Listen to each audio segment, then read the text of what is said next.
Russian oil giant Lukoil is getting its butt kicked across the globe as countries from Iraq to Bulgaria seize their assets, leaving one of the key sources of revenue for the Russian war machine out to dry. Just how bad are things gotten? Preliminary stats are going to shock you. I'm Paul, U.S. Army combat veteran. Let's talk about it. Okay, so Iraq. This is where Lukoil has a $30 billion operation. In fact, one of its largest oil wells in the entire world has essentially, had to close.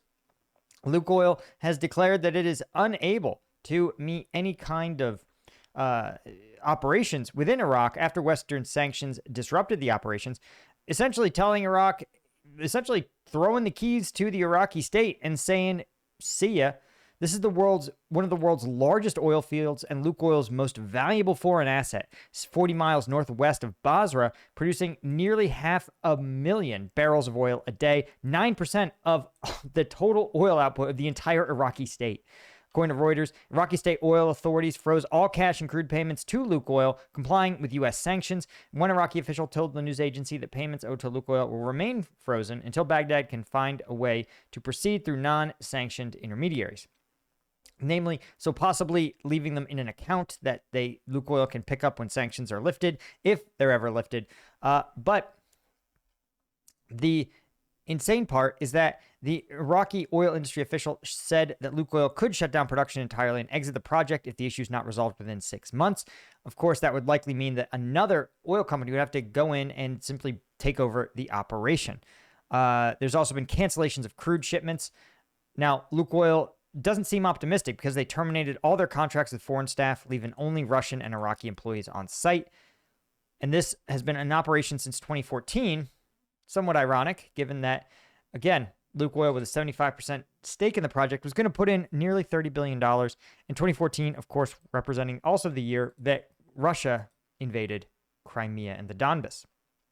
But that's not even the only continent where Lukoil's getting tossed around, because Bulgaria has passed a law to take control of Russia's Lukoil refinery. Again, trying to comply with U.S. sanctions, while Iraq has simply said, listen, we're not going to send your payments anywhere. Good luck out there. Bulgaria said, actually, your oil refinery, don't you mean our oil refinery? And of course, Lukoil owns one of the largest oil refineries in the entire Balkans since 1999. U.S. sanctions are effectively going to shut down the refinery's operations because nobody's going to actually be able to make the payments to the actual Lukoil company.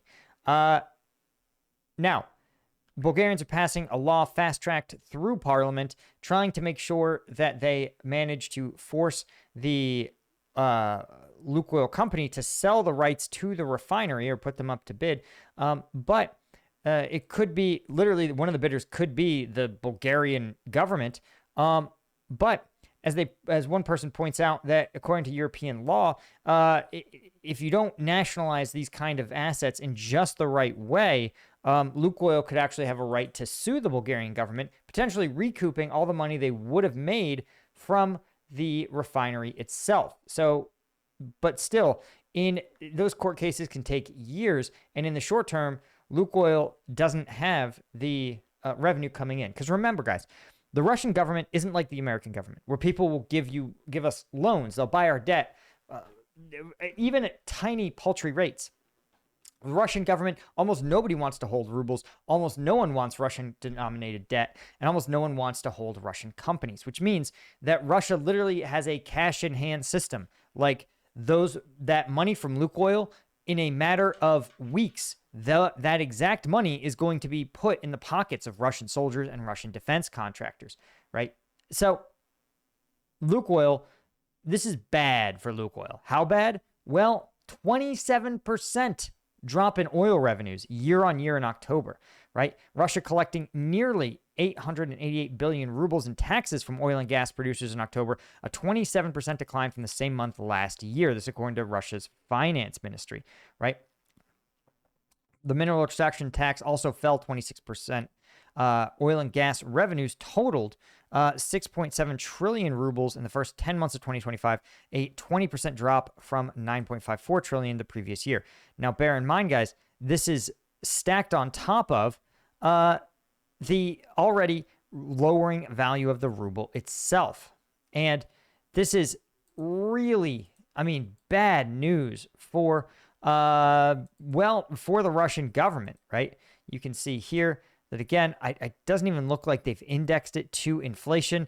They haven't even indexed it to literally Russia's own stated inflation, in part because some of this is just big. But you can see oil and gas revenues absolutely getting just cooked, guys. So I think the takeaway here is that for Russia, one of the reasons they may be pushing as hard as they are on Pokrovsk is that once these sanctions hit, Russia's not going to have the money for another major offensive. They may actually find themselves in a really bad spot. Because remember, Russia doesn't just fund its war machine.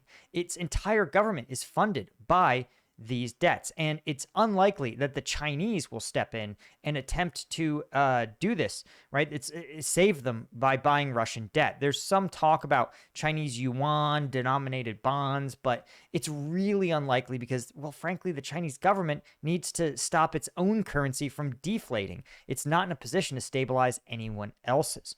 And so the Russians and Putin may be trying to seize Pokrovsk as a kind of final gasp before they're able to accept that there's not really more troops to recruit, there's not really the funds to recruit more troops, and that the pace of Russian advance may slow to a crawl.